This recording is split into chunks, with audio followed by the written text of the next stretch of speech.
นี่คือตอนคนลงในรถคันเดียวกับชีไส้อยู่ประมาณบัวได้บอกยังจำเนาะคือเขาชีไส้รถคันเดียวแล้วเนาะคนนักแต่นักดนตรีทีมงานคอนวอยเครื่องเสียงนะคือจักรปั่นไฟใส่นี่คือเครื่องแบบเครื่องเสียงเป็นมิกเป็นพาวเวอร์อย่างเนาะเคยใส่แรปมาสินะก็เป็นจักรปั่นไฟนะทั้งในก็จะเป็นตู้เนาะเครื่องตู้นี่ก็เพิ่นใช้พืชเพิ่นใช้ข้างละ8เสียงกลางเพิ่นใส่ข้างอะไรเสียงกลางนี่ตู้เพิ่นสิไว้อาชีแน่นอนบ่ให้คนหนังได้เนาะบ่สว่างเสียงกลางเพิ่นใส่ข้างละเท่าใด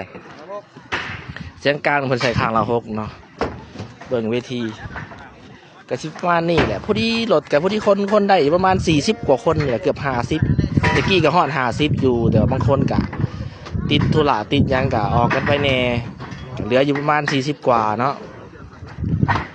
41 45ประมาณนี้แหละคอยกับว่าได้นับเช็คเบิ่งเพราะว่าคนมันก็หลายเนาะนี่ทีมงานตั้งมานี่รถคันเดียวเลยคือจบในรถคันเดียวเลยนี่ทีมงานเพชรพูนไซคอนวอยบางเถื่อกับ8คนบางเถื่อกับ10คนแล้วแต่งานไกลๆเพราะว่าบางเถื่องานเถื่อมันต้องใส่เวท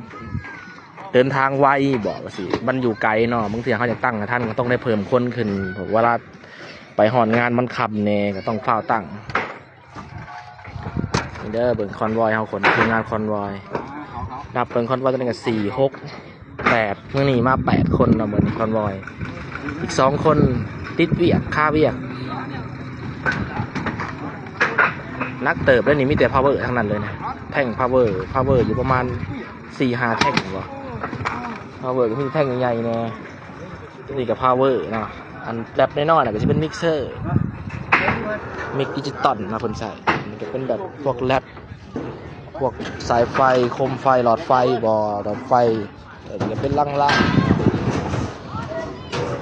กันเอง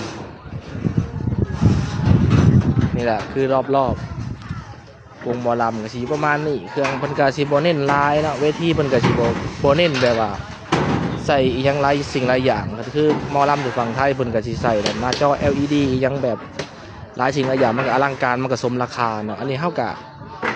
เฮ็ดแบบสมราคาเพิ่นจ้างเนาะจากบ่หลายดอก 30,000 บาท 40,000 บาทประมาณนั่นแหละกับบ่หลาย40,000 บาทที่มาแบ่งทีแล้วที่หัวหน้าก็สิเหลือบ่หลายหัวหน้าก็เหลืออยู่4-5,000 บาทบ่อย่างร้ายได้4-5,000 บาทงานไรก็ลดเพมาแน่หัวหน้าก็บ่เหลือแหละประมาณนี้เนาะเวทีหมอลำฝั่งลาวเฮา